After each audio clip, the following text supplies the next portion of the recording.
शामी खाना जंगी के 3 खूरे साल। लेकिन एक बरस पहले दमिश्क के नवाह में कीमियाई हथियारों के उस हमले जैसा संगीन वाकया कोई भी नहीं, जिसमें बागियों के जेर कब्जा इलाके में 1000 के लगभग लोग मारे गए थे। मगरिब और बागी इसके लिए सदर असद को जिम्मेदार करार देते हैं, लेकिन वो ये इल्ज़ाम मुस्तरद करते हैं। अमरीकियों ने धमकी दी थी कि अगर कीमियाई हथियारों से बड़ी तादाद में हलाकतें हुई तो वो फौजी कार्रवाई करेंगे, लेकिन ऐन वक्त पर यह कार्रवाई मनसूख कर दी गई, जिसका एक बड़ा सबब यह था कि बरतानवी पार्लियामान ने शामी हुकूमत के खिलाफ अमरीकी फौजी कार्रवाई में शिरकत की इजाज़त देने से इनकार कर दिया था।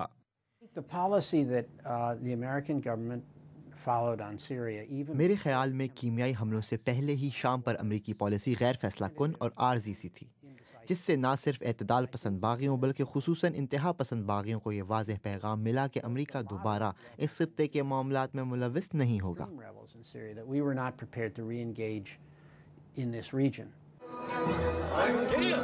सदर असद के हामियों के लिए तो ये अच्छा सौदा था, यानी शाम अपने कीमियाई हथियार तल्फ कर दे और यूं अमरीकी हमलों का खतरा टल जाए।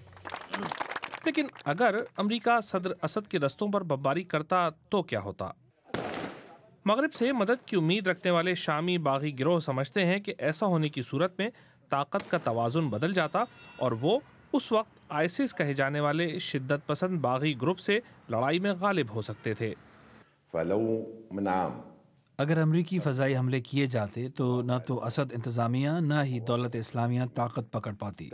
हमले न होने के नतीजे में फ्री सीरियन आर्मी को असद हुकूमत और दौलत इस्लामिया दोनों से लड़ना पड़ रहा है। शाम की खाना जंगी अब एक दूसरे से जुड़ी छोटी छोटी दाखिली लड़ाइयों में बदल चुकी है। इराक से शाम आने वाली आईसिस अब दौलत इस्लामिया का नाम अख्तियार कर चुकी है और असद इंतजामिया से ज़्यादा उसके बागियों से बरसरे पैकार है।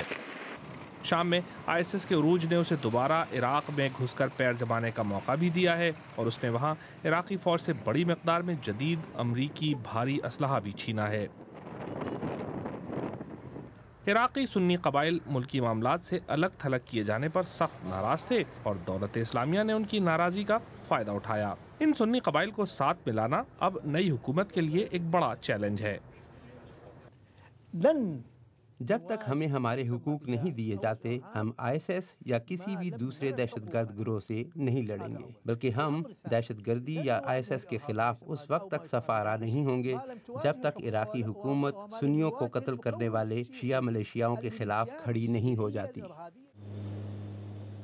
मगरिब इस तमाम कज़िये से अलहदा रहना चाहता था, लेकिन वो इस पूरे बहरान में बुरी तरह धंस चुका है। खुद बरतानिया की इंसानी इमदाद जल्द फौजी किरदार में भी बदल सकती है। और रही बात शामी हुकूमत की, तो उसे अब उम्मीद है कि दौलत इस्लामिया के खिलाफ अमरीका, बरतानिया और फ्रांस चाहे खामोशी से ही सही उसके इत्तेहादी बन सकते हैं। दर हकीकत ऐसा होना सदर बशारुल असद के लिए तकदीर बदल जाने जैसा होगा और यूं देखा जाए तो तमाम आलमी रहनुमाओं में पिछला साल उन्होंने ही सबसे अच्छा गुजारा है।